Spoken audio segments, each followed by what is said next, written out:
What's up, everybody? This is Dark Masic with Brutally Delicious, coming to the review of Shavrock's brand new album, Hope Found Me. Okay, so brand new band for me, had never even heard the name. I think I misread it as Shamrock the first time, which is kind of funny because this band does not really sound Irish at all. It's a bit of a departure from what I usually do, which is this is more rock. It's not metal at all. In a way, it's kind of metal adjacent because it was produced by Bumblefoot, and there's some shredding guitar work on some of the tracks that we'll talk about in a second. But this really sounds, in my mind, like Eagles meets Frank Turner meets Dire Straits.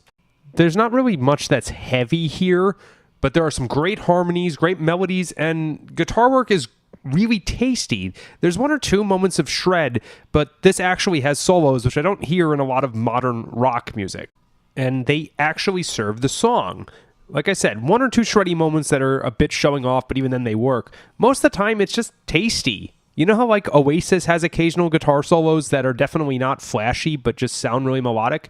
They're a little flashier here, but in the best way possible.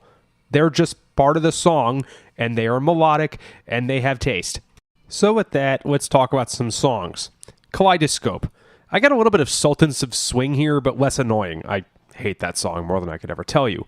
Nice mid-range vocals. It's funny because I feel like anything I review, it's either, low and growly or super high tenor power metal. This one is just, in the middle. Maybe like Billy Joel or something. Actually, truth be told, I was reminded of Jukebox the Ghost. This lead break, it's not super long, but it adds a lot, and that guitar tone is so good. The Boy I Used to Be. This song is so sentimental, it kind of hurts you in a way, like best way possible, of course. It reminds me of the old guy at the end of Ratatouille when he takes a bite of the food, remembers what he was like when he was 5 years old or whatever. It's like one of those totally emotional catharsis, something or other. I don't have the words for it right now, but it hits you. It's slightly oddly placed, I think. Usually this comes at like track 7 towards the end of the album. This is track 2, but it doesn't matter. Gold Stars. I was actually kind of reminded of 21st Century Breakdown era Green Day here. I think specifically Before the Lobotomy or whatever it's called. Maybe some Frank Turner too. Holy shit, this solo. It's got some multi-finger tapping in it. That's what I think I heard anyway. Definitely tapping. Which is so cool and unusual for this kind of music. Yet somehow it still works. It's like adding a new spice to a familiar dish rather than serving, chicken franchise with vanilla ice cream on top. It's not this bad clash. It's just a great pairing of stuff that usually doesn't happen. Love in Essence. This starts off with really strong Dear Prudence vibes, but then the vocals come in and it sounds somewhere in between like Blue Oyster Cult and Billy Joel style vocals. Both are good, by the way, and they both sound like Long Island, huh?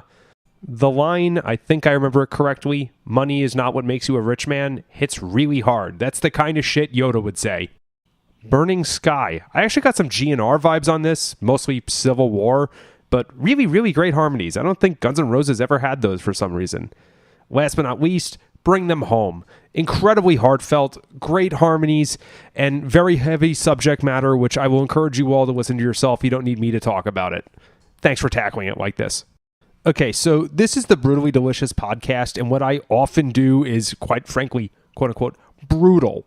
But this was one of the nicest surprises I've gotten in a long time.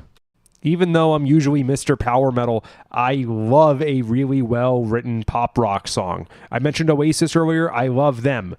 And I guess at the end of the day, my usual style of metal has some similar songwriting. The timbre is way different. There's distorted guitars, there's double bass drumming, but there's a big focus on melody and clever, tight, hook-laden songwriting.